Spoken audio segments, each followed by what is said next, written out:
Bonjour Robert Badinter et merci Bonjour. de nous accueillir chez vous pour cet entretien exceptionnel. Nos téléspectateurs viennent de voir ou de revoir L'Abolition, ce téléfilm en 2 parties de Jean-Daniel Vérag, inspiré de vos livres, L'exécution et l'abolition. Si vous le voulez bien, on va d'abord rester sur ce qui a été votre combat d'avocat, puisque ça a commencé comme cela. Et ce qui frappe, en tout cas dans vos œuvres, c'est le fait d'avoir été si seul, seul contre tous, seul contre les Français. Est-ce que vous vous êtes senti seul, vous, au moment où vous vous battiez pour ne pas que ces hommes soient guillotinés?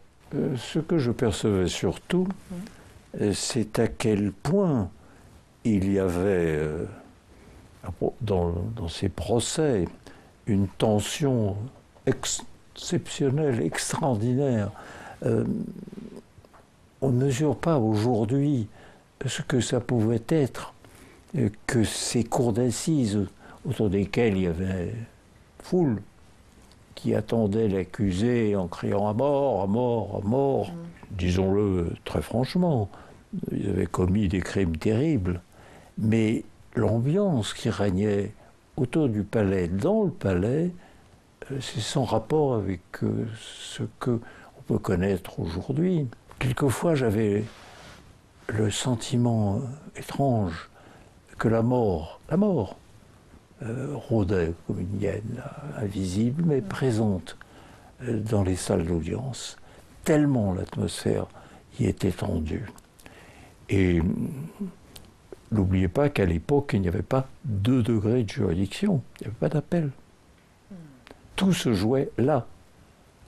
Seul le contrôle de la Cour de cassation, mais uniquement sur la légalité, pas sur le fond, pouvait intervenir. Donc, sauf le droit de grâce du président, tout se jouait à l'audience. C'était certainement ce que j'ai connu dans ma vie comme tension la plus grande. Vous voyez, les jeunes avocats ne mesurent pas leurs privilèges, mais il faut appréhender entre le banc de la défense dans les cours d'assises de province et le premier juré, il y avait quelques mètres. C'est pas Paris, c'est pas la cour d'assises de la Seine. Vous aviez quelques mètres aussi les parents de la victime. Vous entendiez, à la fin des débats, au moment des plaidoiries, vous entendiez d'abord la partie civile, vous la voyez. Et ensuite, l'avocat général, c'était pendant des heures, avec beaucoup de talent parfois, pendant des heures qu'on demandait la tête de celui que vous entendiez respirer derrière vous.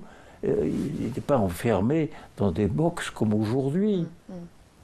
Vous l'entendiez respirer et vous saviez, je savais, que si on ne trouvait pas, je ne trouvais pas les mots, les phrases qui allaient au cœur des jurés, eh ben, je le trouverais, lui, dans la cellule des condamnés à mort à la santé.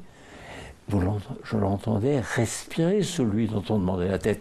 Alors, pour l'avocat qui avait connu ce parcours-là, c'était une angoisse inouïe, en tout cas pour moi. Et toujours, vous connaissez, ça n'a rien à voir. Quelquefois, on me dit « Ah, l'éloquence ». Non, ce n'est pas les concours d'éloquence, ce n'est pas la conférence du stage.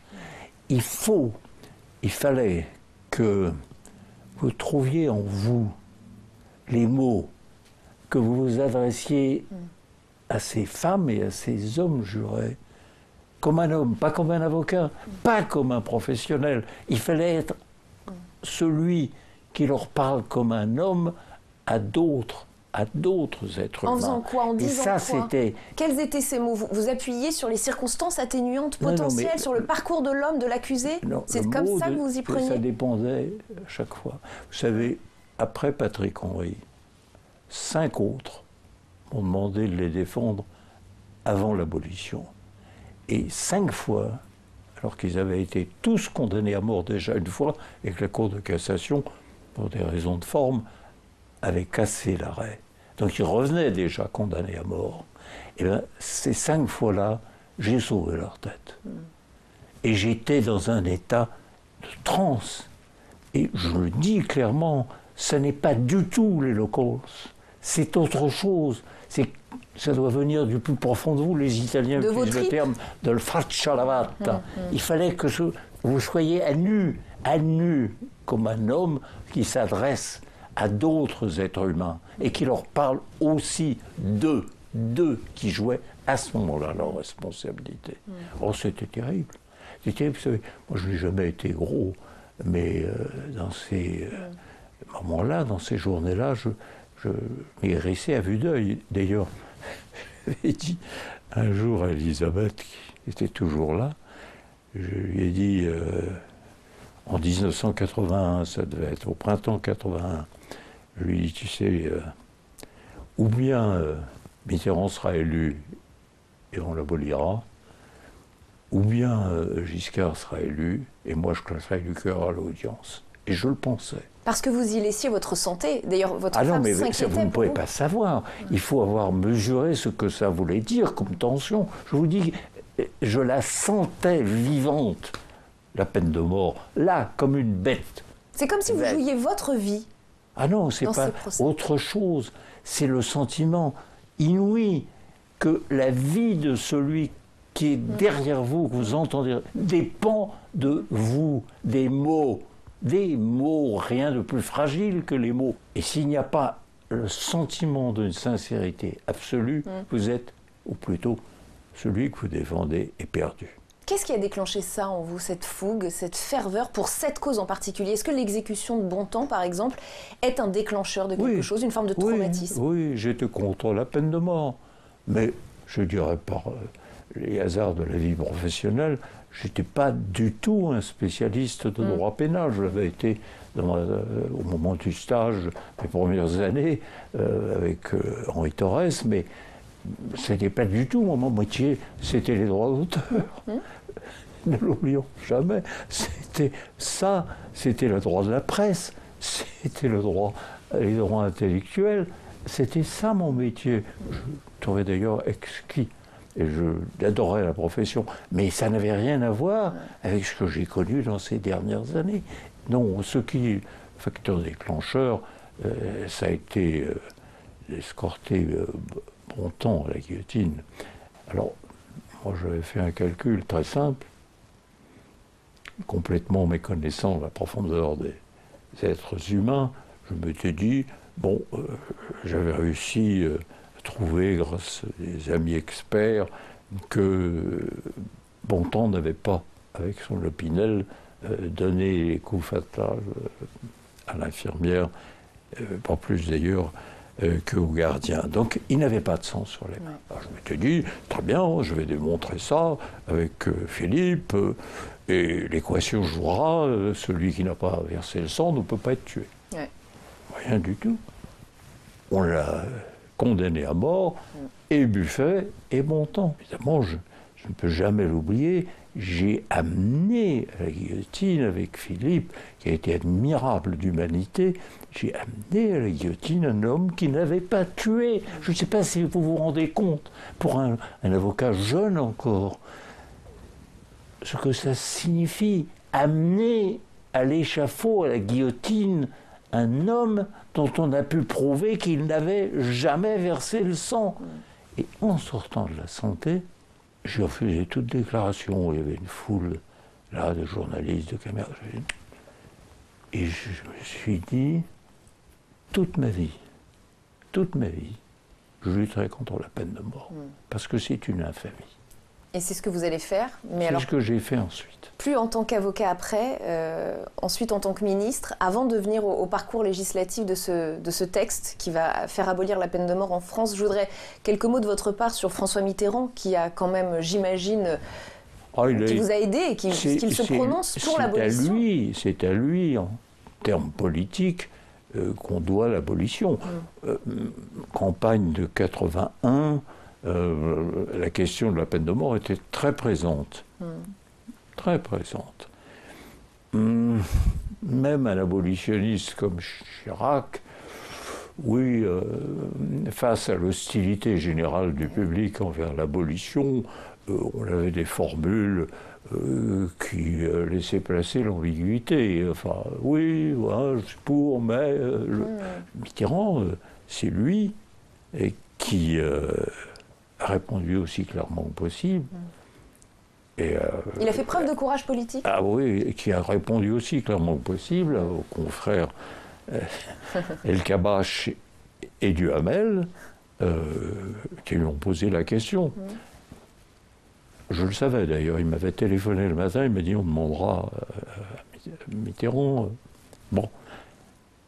Eh bien, il a répondu aussi clairement que possible. Pourquoi, d'après vous? Qu'est-ce qui fait qu'il avait pris cette position si franche, si claire? On sait qu'il avait lui-même, j'allais dire, validé des exécutions durant la guerre d'Algérie. Est-ce qu'il avait une forme de regret? Il avait envie de rattraper? Il faut être précis en ce qui concerne le rôle de Mitterrand, s'agissant, comme ministre de la Justice, de la guerre d'Algérie. Tous les pouvoirs de tous les ministres avaient été transférés, y compris la justice, avaient été transférés en Algérie au ministre résident Lacoste. Donc la chancellerie n'avait plus à traiter des affaires de cette ordre. Mais il aurait pu démissionner. Mais, ce qui est certain, c'est que, en ce qui concerne le moment où la commission des grâces se réunissait, Mitterrand a opiné dans un certain nombre de cas pour la grâce. Et pour la peine de mort. Et c'était un souvenir pour lui odieux. À chaque fois que c'était évoqué, c'était la guerre. C'était la guerre. D'autres avaient conduit cette guerre avec lui. Plus que lui. Mais ça l'irritait profondément.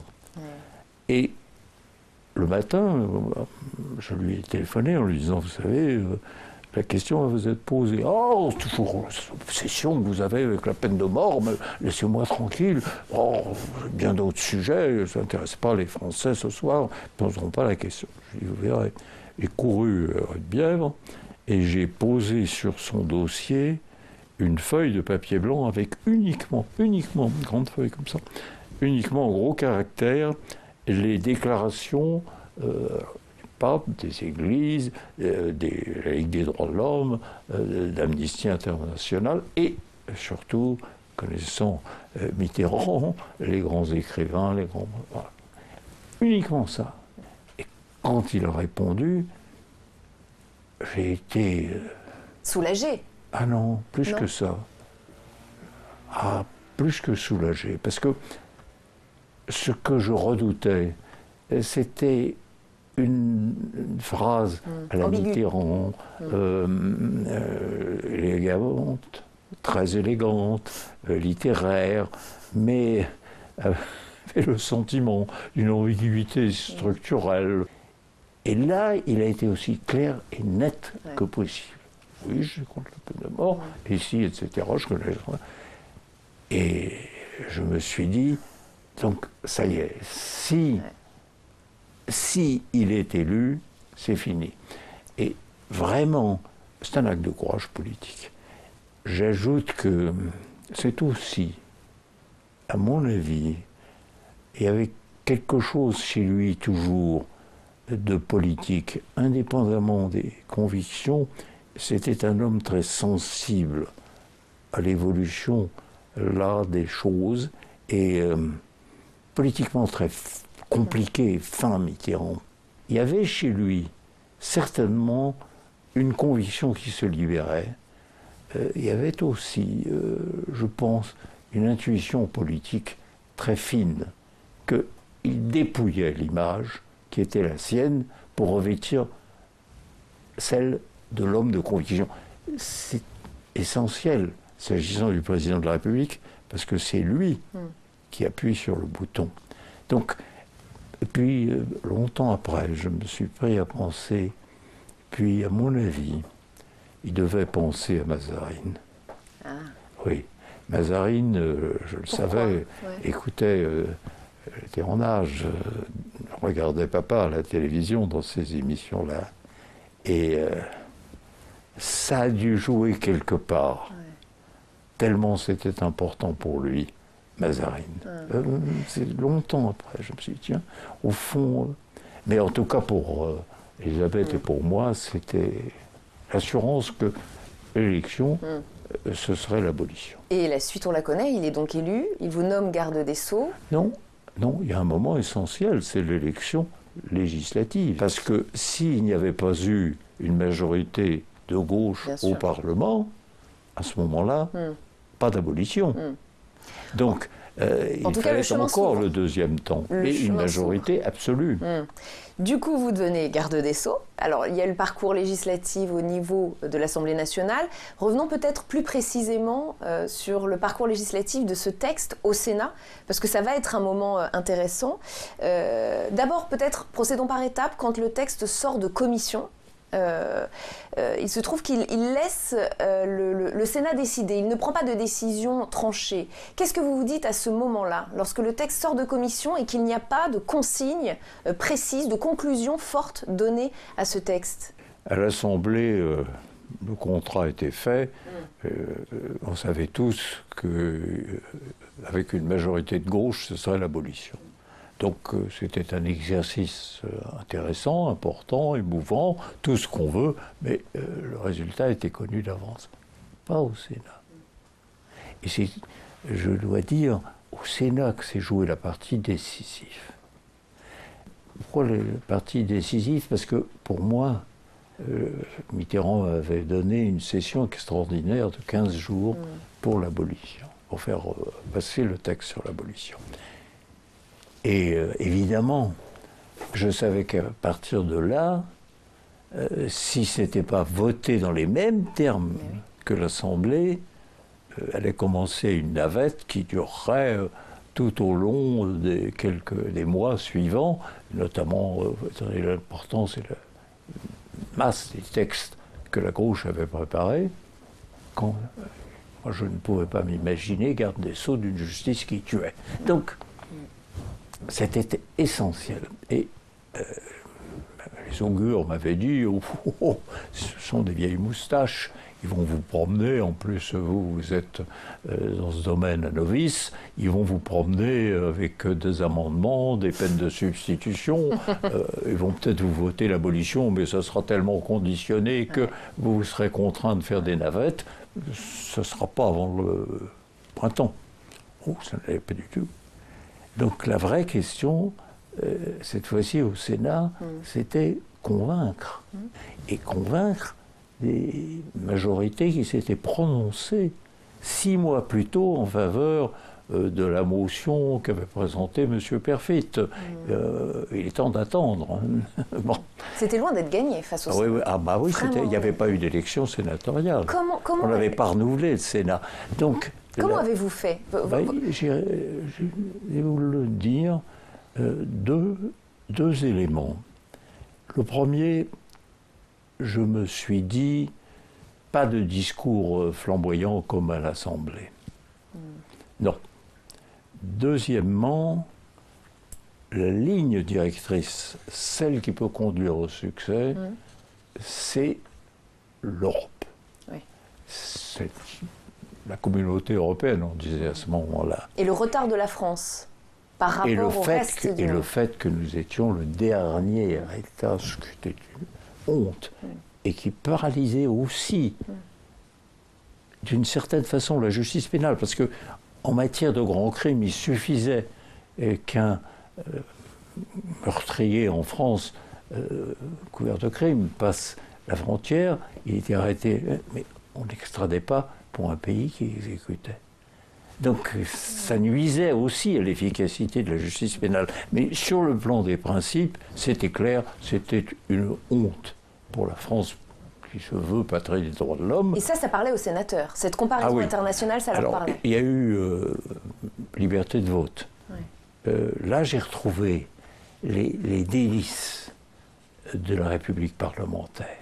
J'ai compris pourquoi des hommes que j'avais connus, admirés comme Mendès, comme Faure, comme Mitterrand lui-même, aimaient tellement la République parlementaire. Parce que là, c'était uniquement le talent, la qualité de l'argumentation les convictions variables des différents groupes qui pouvaient décider. Ce n'était pas monolithique comme à l'Assemblée. Donc le résultat n'était pas acquis d'avance. Ouais. J'ai vu des choses étonnantes. Pendant, ça a duré 3 jours, enfin 2 nuits, eh bien, j'ai vu dans la salle des pas perdus des groupes, ou à la buvette, des groupes étonnants, des sénateurs communistes qui se retrouvaient avec des sénateurs MRP, parfois même de la droite. Vous sentiez qu'ils étaient bousculés, oui, qu'ils étaient perturbés? Non, je sentais que se faisaient des alliances, je ne dis pas inavouables, mais que des alliances étonnantes entre les pros et les contre l'abolition. Et jusqu'au bout, ça a été incertain. Et finalement, c'était le mercredi matin, le 30 septembre. Alors, il y a eu un échange ultime entre Edgar Faure, que je connaissais très bien, et qui a tenu soutenir un amendement tendant à réserver le cas des femmes. Je rappelais que toutes les victimes étaient naturellement pitoyables et que par conséquent ces discriminations étaient absurdes et je dirais presque malvenues quand il s'agit de la mort. On abolissait ou on n'abolissait pas, mais il ne fallait pas le faire en fonction de victimes toutes pitoyables. Et je l'ai emporté. L'amendement d'Edgar Faure a été rejeté et j'ai reçu discrètement un avis d'un sénateur de droite, ami, abolitionniste, qui m'a fait passer un mot me disant il faut terminer maintenant, monsieur le garde des Sceaux. Maintenant, demandez à vos amis de retirer tous les amendements éventuels. Nous allons finir aussi. C'est maintenant. Et en effet, il était fin de matinée.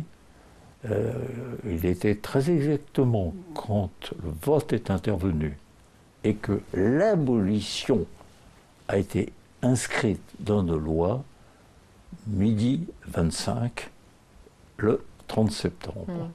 Et qu'est-ce que vous ressentez à ce moment-là? Est-ce que vous ressentez une grande fierté? Est-ce que vous pensez à Victor Hugo, par exemple? Je le dis parce que nous sommes dans cette pièce où vous êtes entouré aussi d'éléments de décor liés à Victor Hugo, parce que c'était un abolitionniste convaincu. Pas seulement. Est-ce que vous pensez à lui? À quoi pensez-vous à ce moment-là? C'est une victoire immense. Il était un grand abolitionniste, le plus grand. Mais aussi parce que j'aime Hugo. Voilà. Mais là, je me suis rapproché du pupitre. Là, il y a la médaille. Ici, siégeait Victor Hugo, c'est à l'extrême gauche. Hein, c'est aujourd'hui, ça fait partie des fauteuils du Parti communiste. Et premier rang, et j'ai posé ma main comme ça, symboliquement, sur la médaille qui dit ici siégeait Victor Hugo. Et puis, j'ai vu le tableau s'afficher, et je dis c'est fini. Fini, parce qu'à partir du moment où c'était voté dans les mêmes termes par le Sénat, il n'y avait pas du tout à attendre un quelconque mouvement s'agissant de saisir le Conseil constitutionnel. C'était fini. Il était très exactement, midi et demi à peu près. Le combat était gagné. Le 30 septembre. Ah oui, et je suis sorti, je reverrai toujours ça, le brouillard du matin, très dense ce jour-là, s'était dissipé. Et j'ai dit à mon directeur de cabinet, j'ai dit non, je ne vais pas à la chancellerie, je vais rentrer chez moi. Et je suis resté un moment au jardin du Luxembourg, et j'ai regardé les enfants qui jouaient, je voyais toujours ça, et c'est très beau. Et puis je suis reparti déjeuner chez moi et je me suis dit c'est fini la peine de mort. Et c'était fini. Est-ce qu'il vous arrive de craindre qu'elle revienne, cette peine de mort? Non. Pourquoi? Pour de multiples raisons. La première, c'est qu'il ne faut jamais oublier que le président Chirac, qui avait voté l'abolition, a tenu à ce que l'abolition, due parce que j'évoquais le courage de Mitterrand, le courage politique de Mitterrand, que l'abolition soit inscrite dans la Constitution comme principe constitutionnel 66.1. Donc, à partir de ce moment-là, l'abolition est devenue un principe constitutionnel. Et vous savez combien il est difficile de modifier la Constitution. Mais indépendamment de cela, la France a signé de multiples accords internationaux qui interdisent le recours à la peine de mort. La peine de mort, elle est bannie de la majorité des États et de toute l'Union européenne, le Conseil de l'Europe plus généralement. Donc, ça voudrait dire en clair qu'il faudrait que le président de la République française qui s'honore d'être toujours la patrie des droits de l'homme, le président ait dénoncé la Convention européenne des droits de l'homme, que le président dénonce le deuxième protocole annexe Convention des Nations Unies, etc., s'agissant des droits civils et politiques. Bref, un ensemble de conventions. C'est pas possible.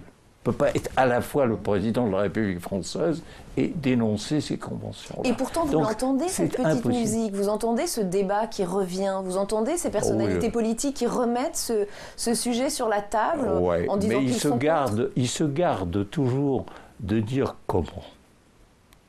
Ils se disent favorables, mais ils ne disent pas comment ils le feraient. Et c'est impossible. Et dans l'état de notre société, c'est inconcevable. Le temps a passé, on l'a vu qu'avec ou sans la peine de mort, ça ne changeait rien à l'évolution de la criminalité sanglante. C'est ailleurs qu'elle trouve ses sources, et pas dans les dispositions du code pénal, croyez-moi, et que ça ne permet pas. Et le seul fait de savoir que les mentalités ont évolué un peu dans ce sens, que certains Français... Pas un peu, beaucoup. Et que certains Français voudraient revoir venir la peine de mort. Le seul fait de savoir cela, qu'est-ce que ça vous fait, vous, qui avez tellement combattu cette peine de mort? Ça me fait que je me dis...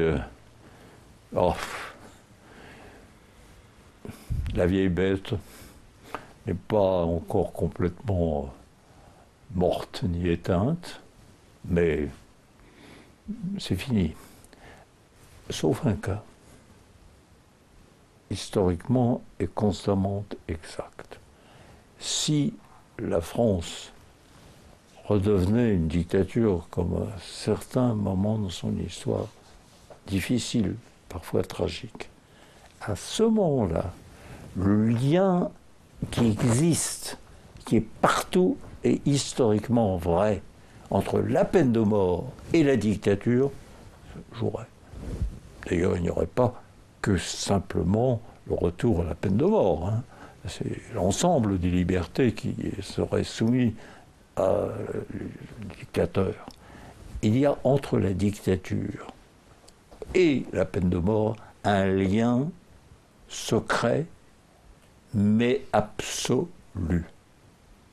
Donc, je refuse cette hypothèse pour la France et je dis clairement République constante, même avec des présidents de droite, des présidents de gauche, République constante, et je n'imagine pas d'un autre régime pour la France. La peine de mort, c'est du passé, ça relève du musée. Et ce sera la conclusion de cet entretien exceptionnel. Merci infiniment Robert Badinter de nous l'avoir accordé cet entretien. Notre émission spéciale se poursuit. On va maintenant retrouver nos prochains invités, des hommes et des femmes de droit, eux aussi.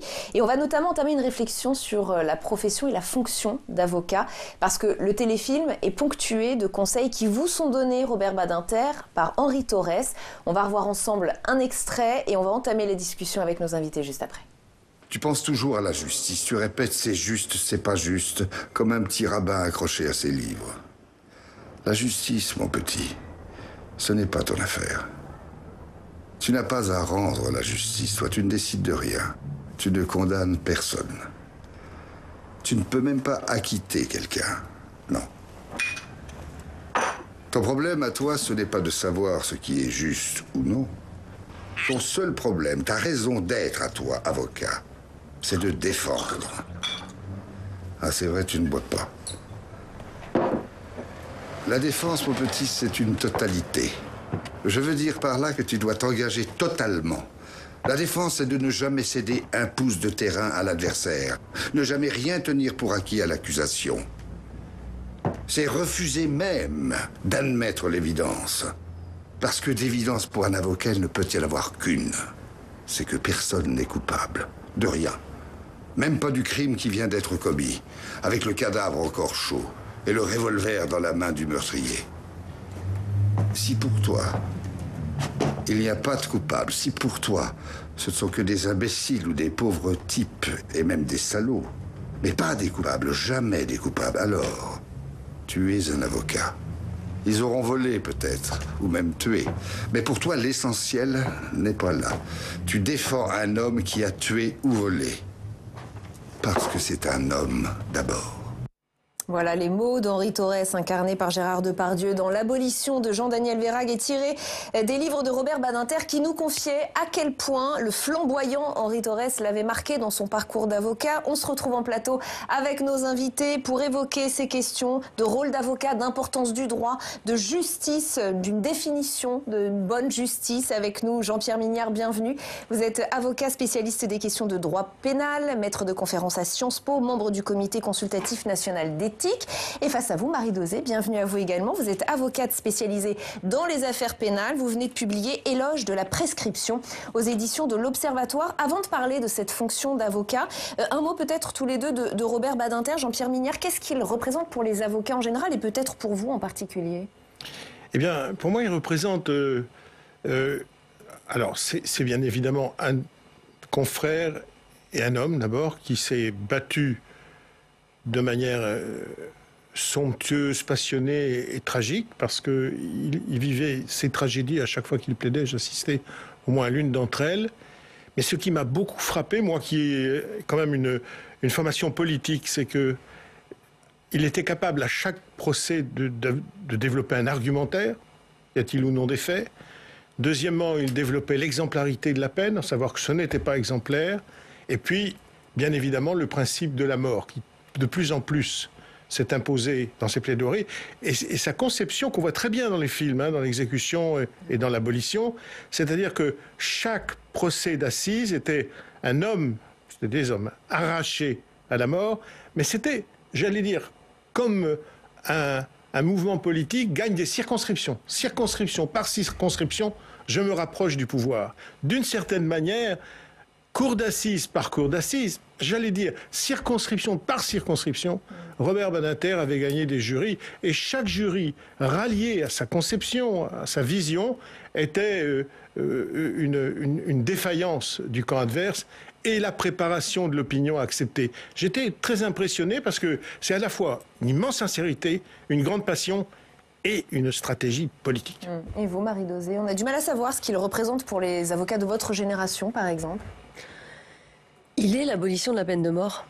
Moi, je ne l'ai jamais entendu plaider, j'ai 7 ans en 1981, donc voilà. Mais il incarne l'abolition de la peine de mort, et je n'ai pas d'autres, nous n'avons pas d'autres, notre génération, avocats en tête, qui à ce point incarne un combat.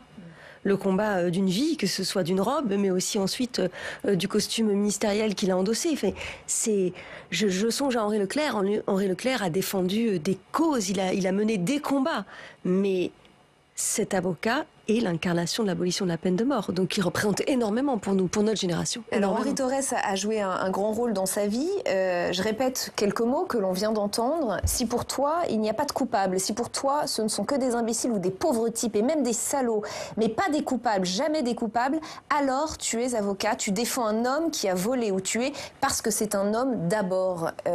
Marie Dauzé, est-ce que ça correspond à la définition que vous faites de l'avocat? Oui, je défends un homme qui a tué, je défends un homme qui a volé, mais je ne défends pas un voleur ou un tueur. C'est exactement ça, en fait. C'est à chaque fois ramener l'homme au centre du débat judiciaire, et pas son action, pas ce qu'il a fait, mais ce qu'il a été, dans quelles conditions il a commis.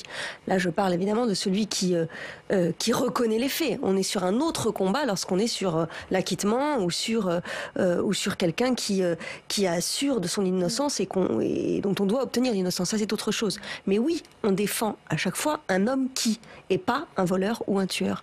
Et c'est souvent un des premiers combats à mener, notamment devant une cour d'assises, parce qu'il faut faire ouvrir d'autres yeux sur cette personne que ceux qu'on a l'habitude de poser, bien devant sûr. Une cour d'assises et devant l'opinion aussi. C'est parfois difficile à entendre pour le grand public que vous défendiez des hommes et des femmes d'abord et pas des coupables, des criminels. Oui, ce que dit Marie est parfaitement exact. C'est-à-dire qu'il faut faire en sorte que on n'essentialise pas la personne, qu'elle ne soit pas réduite à la qualification pénale qui justifie qu'elle comparaît devant une cour d'assises ou devant un tribunal correctionnel.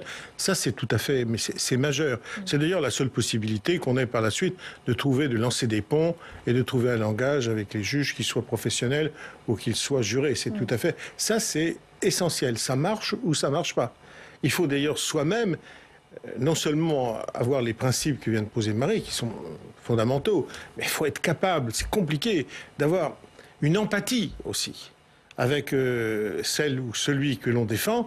Quelquefois, c'est pas toujours facile. Même en tant qu'avocat? Oui, bien sûr, parce que alors on peut être très froid, on peut être très clinique. Par exemple, notre confrère Florio, trans, je parle pour les plus anciens, enfin, il est connu quand même pour les avocats, la conception de dire je ne veux même pas le voir avant le jour où je le défends. Donc je ne veux même pas me laisser d'une certaine manière influencer par la personne.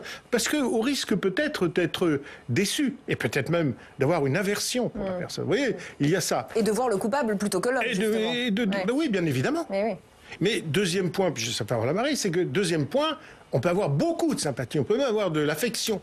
Ça existe aussi, ça. Et alors là, ça pose d'ailleurs une autre difficulté, parce que si on est pris par la compassion, mais même par l'affection, même l'amitié qu'on peut avoir par des gens qu'on finit par rencontrer, voir, etc.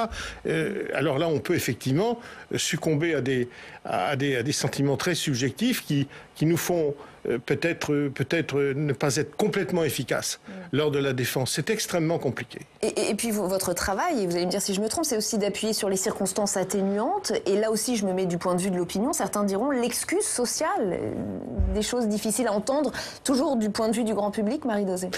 Non, je sais pas, c'est tout le travail de parloir aussi, hein. Je reviens un peu sur ce que vous disiez. Je serais incapable, moi, d'arriver devant une cour d'assises et de plaider pour quelqu'un que je n'ai jamais rencontré. C'est impossible. Très franchement, je pense que 80% de mon travail se fait au parloir et 20% sur un dossier que je dois connaître parfaitement. Mais connaître quelqu'un jusqu'au bout des ongles, connaître peut-être même quelqu'un mieux que lui, ou en tout cas le comprendre mieux que lui, c'est peut-être ça notre métier. Et c'est peut-être révéler aux jurés populaires, à un tribunal, à des magistrats, mais même à lui, ce qui peut-être l'a conduit à cela. Les et le failles surprendre. De sa vie, moi, j'ai pas tant d'empathie que ça, j'ai pas d'amitié, j'ai pas de sentiments. J'ai vraiment une quête. Alors, pas la quête de la vérité judiciaire, c'est pas celle-là. J'ai la quête de la vérité d'un homme qui a pu commettre cela. Et ça s'appelle pas des circonstances atténuantes, ça s'appelle expliquer, comprendre. Et plus on comprend, et bien plus on tend vers une décision juste. Voilà. Et je pense que c'est un vrai travail et c'est notre travail. Souvent, on se dit, de toute façon, l'avocat, c'est le complice, il sait très bien que son client est coupable et puis il va plaider l'innocence. C'est pas ça. On fait un travail sur la connaissance d'une personnalité qu'aucun expert, à mon avis, psychologue ou psychiatrique, n'est capable de faire. Parce qu'il y a un vrai travail au parloir. En tout cas, moi, c'est comme ça que je vis ma profession. Donc, explication sociale plus qu'excuse sociale, alors, explication sociale plus qu'excuse sociale, mais prenons par exemple les cas de peine de mort, parce qu'il y a eu quand même il y a la justice pénale avec la peine de mort, puis la justice pénale après la peine de mort. Et ça, à mon avis, profondément changé d'ailleurs. Le procès pénal a changé. Mais vous voyez, Robert Badinter, je ne suis pas sûr qu'il ait de la sympathie pour les personnes. Il a pour bon temps, à l'évidence, beaucoup de... Oui, il sent qu'une injustice va se commettre et il y a un rapport d'humanité d'ailleurs avec Bontemps, peut-être pas avec les autres, pour certains, desquels tout le différencie, son histoire, etc. Mais pour autant, il y va avec une rage folle parce qu'il défend un principe. Et ce principe fait cet homme, quel qu'il soit, et pour lequel d'ailleurs tant de choses, voire presque tout me sépare, fait que néanmoins, il est un homme comme moi, il est un homme comme vous, et vous n'avez pas le droit de lui enlever la vie. Ça, c'était avant. Mais en effet, maintenant, il y a après. Mais Marie est plus clinique que moi. Moi, je dois avouer être quelquefois plus subjectif et avoir quelquefois eu plus de... D'affection. Ouais. D'affection pour la défense et quelquefois peut-être plus de distance. Voilà, je dois le reconnaître. On va regarder un autre extrait, si vous le voulez bien, toujours avec le personnage d'Henri Torres. Et cette fois, il livre une méthode d'avocat à Robert Badinter. Regardez. Il est plus facile de condamner que d'acquitter. Que c'est plus simple de croire l'accusation que la défense. Que les honnêtes gens pensent qu'il vaut mieux condamner un innocent que de laisser filer un coupable. Alors n'attends pas, fonce et frappe, ou tu seras comme gelé. Tu te laisseras aller à l'engourdissement de l'audience. C'est quelquefois une question de minutes. Tu les laisses passer par incertitude ou par fatigue, c'est fini. La glace a pris. Alors si tu sens que la partie est mal engagée, que tu recules, romps brutalement et vite et pousse ta botte. Tu n'es pas sûr pour autant de gagner la partie. Mais si tu n'agis pas, tu es sûr de la perdre. C'est ça, Marie Gauzet, défendre aux assises, c'est mordre, attaquer, agir vite et fort. Être offensif et dès le début. Moi, je l'ai compris tard, en fait. Oui. C'est vrai que je réservais ma hargne ou ma passion ou tout ce qui avait pu me sembler profondément injuste à la plaidoirie. Non, là, il a raison. C'est exister dès le début, dès la première minute. Non pas en prenant en otage les jurés et en leur faisant peur, c'est pas ça. Mais il a tout à fait raison. La défense doit exister dès le premier instant d'audience. Pourquoi ? Parce qu'il y a un déséquilibre terrible. Il évoque l'impression d'audience pour les jurés. Quelqu'un qui est menotté, qui arrive dans un box et qui est détenu depuis plus de 3 ans, il comparait détenu, il comparait coupable. La présomption d'innocence, c'est contre nature. On n'arrive pas à la comprendre, on n'arrive pas à la percevoir. Et il faut tout de suite ramener, dès le premier instant d'audience, cela. C'est vraiment le dessin de notre robe. Et moi, je l'ai compris un peu tard, parce que je laissais traîner trop de choses, je laissais filer trop de choses en disant je le rattraperai en plaidoirie et je le notais. Et non, c'est trop tard. Il faut semer le trouble tout de suite. Ce qui interpelle aussi dans cet extrait, c'est qu'on sent qu'il y a une méthode et presque un spectacle. Et ce qui peut aussi faire peut-être du mal à l'image de la justice, une espèce de justice spectacle avec des avocats dont on voit qu'ils ont un art rhétorique fort, mais qui du coup jettent un peu le discrédit sur ce qu'ils sont et ce qu'ils défendent. Et là, je crois qu'il faut distinguer selon que l'on se trouve devant une juridiction composée de magistrats professionnels ou d'une cour où de nos concitoyens sont jurés. Il est vrai que dans ces conditions, l'attitude ne peut pas être la même. Devant nos concitoyens qui sont jurés, tout ce que dit Marie est vrai. C'est-à-dire que tout est planté de telle sorte que l'on se retrouve dans une sorte d'infériorité physique. On la sent tout de suite. Donc ce que l'on fait souvent c'est fait pour ça, on fait des incidents de procédure. On peut trouver des incidents de procédure qui sont, ça peut être la composition de la cour, ça peut être tel ou tel moyen, qui consiste effectivement à mettre dans la tête de nos jurés concitoyens, qui ne sont pas forcément des juristes, qui ne connaissent pas la procédure, que quelque chose d'anormal se passe, qu'il n'y a pas d'absolue régularité dans l'audience, qu'il y a des manques, qu'il y a des carences, qu'il y a des défauts, des pièces qui n'ont pas été transmises, etc. Est-ce que ça ne fait pas du mal, ça, à l'image de la c'est-à-dire que c'est ça. Alors, la justice, c'est un combat. C'est-à-dire que la vérité se fait en cours d'audience. Donc, les moyens de procédure doivent permettre de dire, quand il y a des jurés, mais magistrat professionnel, j'y reviendrai, quand il y a des jurés, de dire, ah bon, mais pourquoi n'y avait-il pas telle pièce ? Mais pourquoi tel expert n'a-t-il pas été entendu ? Pourquoi ceci n'a pas... Est-ce que tout ça est si régulier que cela ? On perd de vue la vérité, la recherche de vérité ? Eh bien oui, mais la recherche de la vérité, c'est qu'elle doit être servie par des procédures qui soient absolument loyales, qui soient en totale correspondance avec ce que les principes de droit augmentent. Si on fait la démonstration que ce n'est pas le cas, excusez-moi, mais c'est un combat, on fragilise l'accusation. Dans ce cas-là, lorsqu'on est en défense, on fragilise l'accusation. Enfin, moi, je suis souvent aussi avocat de victime, et là, c'est dans une situation un peu différente. Mais où est la vérité, alors ? Et la recherche de la vérité, elle se fait pas sans la défense. Enfin, moi, j'ai connu des procès d'assises où le président décrétait que l'accusé aurait la défense après. Oui. Alors donc, on parle de sa personnalité. Maître, il aura la parole après. Et puis les faits, il aura la parole après. Et puis les témoins, il aura la parole après. Et en fait, le procès se fait sans lui. Oui. Et quand enfin il a la parole au bout d'1 jour et demi, 2 jours d'audience, c'est trop tard. On ne rattrape pas tout ce qui a été fait sans lui. Ça, je le supporte plus. Et ça, c'est effectivement une vérité judiciaire qui ne sera pas la vérité puisqu'elle s'est faite sans lui. C'est son procès. Et c'est le rôle de l'avocat que de le rappeler et d'exister tout le temps, à sa place ou pour lui. Mais vous diriez qu'il y a quand même une forme de jeu de rôle et une justice pièce de théâtre ? Est-ce que parfois vous entrez dans la peau d'un personnage ? Est-ce qu'il y a un peu de ça ou pas ? Moi non. Non, après bien sûr qu'il y a un jeu de rôle, enfin il y a un cérémonial, il y a une solennité, la cour d'assises, c'est... Là où c'est merveilleux devant une cour d'assises, c'est qu'on a le temps. Moi, vous savez, je suis avocat pénaliste, ce qu'on appelle de terrain, donc les comparutions immédiates, les audiences correctionnelles où on doit se dépêcher de juger, on doit se dépêcher de défendre, le tribunal est suffisamment éclairé. Tout cela, au moins devant une cour d'assises, ça n'existe pas. On peut prendre le temps et on peut exiger du temps. C'est extrêmement important. Il y a une solennité, oui, et il y a un cérémonial, mais heureusement. Enfin, heureusement, c'est le destin d'un homme qui se joue là. C'est dire si oui ou non un crime a été commis. Donc c'est important. Mais moi, en tout cas, je ne joue aucun rôle lorsque je défends quelqu'un. Je défends quelqu'un. Et je ne me sens pas du tout pris au piège d'un rôle ou d'une mise en scène. Pas du tout. L'abolition de la peine de mort a évidemment substantiellement modifié la position des uns et des autres. On le voit très bien dans le film d'ailleurs, où l'on perçoit le drame, c'est pas la dramatisation, le drame de l'audience, car d'une certaine manière, il y a la victime que l'on ne voit pas lorsqu'elle a été tuée, mais il y a une possible victime, entre guillemets, qui est peut-être le futur condamné à mort. Donc le drame se circonscrit autour de la personne de l'accusé. Voilà. D'où le rôle, pas le rôle, je n'aime pas le mot, parce qu'il rappelle le théâtre, la mission, alors dans ce cas-là, quasi cathartique. D'ailleurs, on le voit bien avec l'extraordinaire interprétation de Berling dans le rôle de Badinter. Voilà, qui est celui-là. La fin de la peine de mort, d'une certaine manière, il y a eu comme une mutation, c'est-à-dire que c'est le sentiment que j'en ai pour ma part. La victime est redevenue la victime. Le drame, la tragédie est du côté de la victime, car le procès pénal conserve toute son importance sur culpabilité ou pas, mais d'une certaine manière, le procès pénal est devenu plus technique. Car il faut faire tomber des circonstances aggravantes, c'est encore plus vrai devant les tribunaux correctionnels où quelquefois on encourt des peines jusqu'à 20 ans et d'autres. Donc là, la bataille est quand même très technique, et dès lors qu'elle est technique, ce procès pénal se prête moins à cette dramaturgie naturelle qui existait là où la peine de mort pouvait être requise et pire, obtenue.